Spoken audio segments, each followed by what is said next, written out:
વિદેશમાં લોકોને નોકરી આપવાનું મોટું કૌભાંડનો પર્દાફાશ કરતી સ્ટેટ સાયબર સેલ પોલીસ વડા રાજદીપસિંહ ઝાલાએ પત્રકારો સાથેની વાતચીતમાં કુલ 20,74 લાખનો ફ્રોડ થયો હોવાનું બહાર આવ્યું છે। 11 કરોડ રૂપિયા લઈ લીધા છે।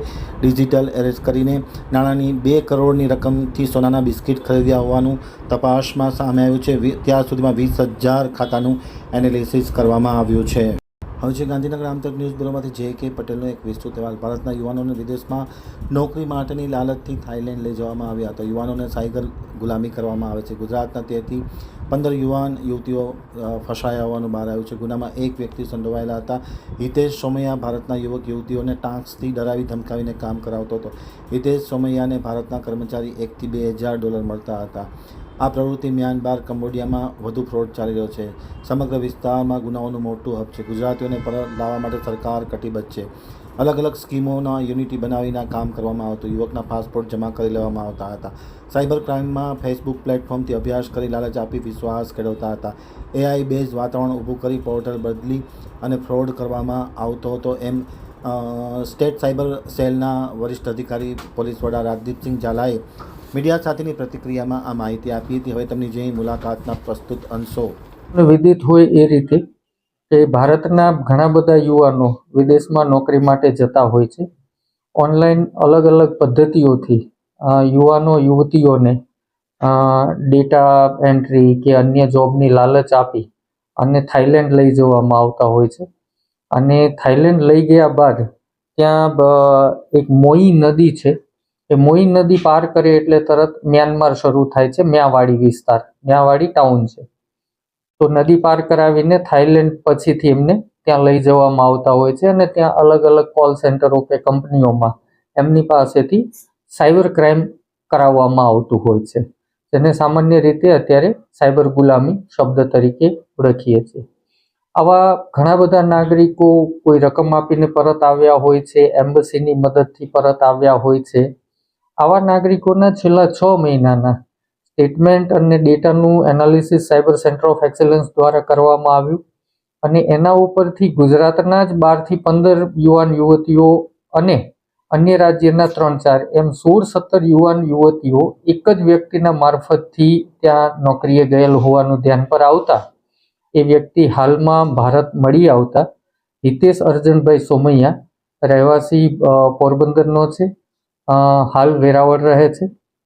એમની ધરપકડ કરવામાં આવી છે અને સમગ્ર ગુનાનો ભેદ ઉકેલાવા પામેલ છે। આ વ્યક્તિ ત્યાં ચાઇનીઝ બોસની સાથે જ રહેતો હતો।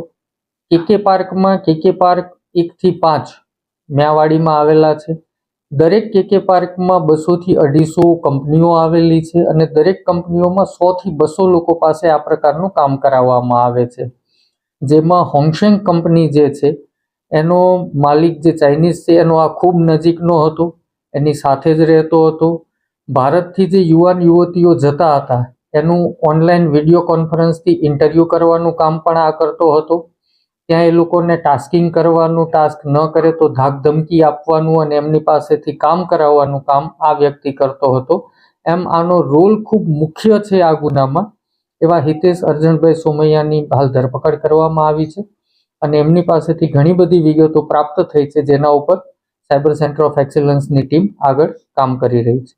સાયબર સેન્ટર ઓફ એક્સેલન્સની ટીમ અલગ અલગ સાયબર ક્રાઇમને લગતા ગુનાઓ ઉપર સતત કામગીરી કરી રહેલ હોય છે।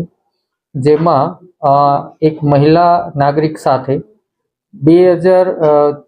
6 મહિનો 2025 થી 8/2025 80 દિવસ સુધી એમને CBI, ફેમા, RBI, સેબી વગેરેના નામે ડરાવી ડિજિટલ એરેસ્ટ રાખી અને એમની પાસેથી 11 કરોડ 42 લાખ જેવી માતબર રકમની સાયબર ઠગાઈ આચરવામાં આવી હતી।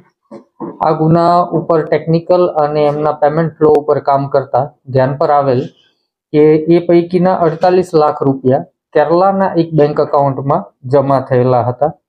આ એકાઉન્ટનું ડિટેલ એનાલિસિસ કરતા ધ્યાનમાં આવ્યું કે એકાઉન્ટ કેરલાનું હતું, પરંતુ એને ગુજરાતના નાગરિકો યુઝ કરતા હતા। તો એ ગુનાના કામે 3 લોકોની ધરપકડ કરવામાં આવી છે। પાર્થ કનુભાઈ પટેલ, મેહુલ પ્રવીણસિંહ ચાવડા અને રોનિલ ઉર્ફે વેકર ઉર્ફે ડેન રાજેશભાઈ વેકરિયા।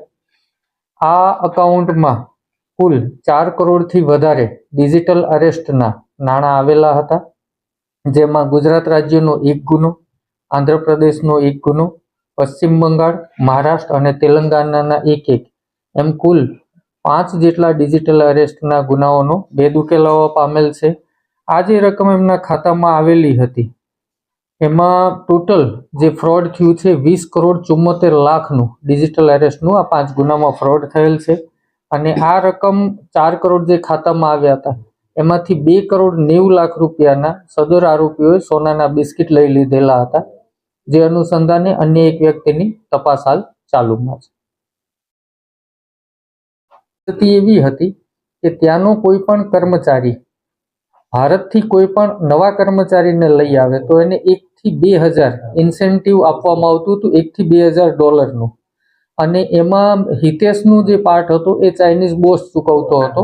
આવી રીતે એક આખી ચેનલ એસ્ટાબ્લિશ કરવામાં આવતી હતી કે પોતે જાય પછી આ લાલચથી બીજાને લઈ જાય, એને ત્યાં એકોમોડેટ કરવાનું, ત્યાંથી નદી પાર કરાવવાની, નદી પાર કર્યા બાદ કામ કરાવવાનું, અને જો એને પરત આવવું હોય તો 2.5 થી 3 લાખ જેવી રકમ ત્યાં ચૂકવવી પડતી હતી. આ બધી જવાબદારી આ હિતેશ સોમૈયા નિભાવતો હતો.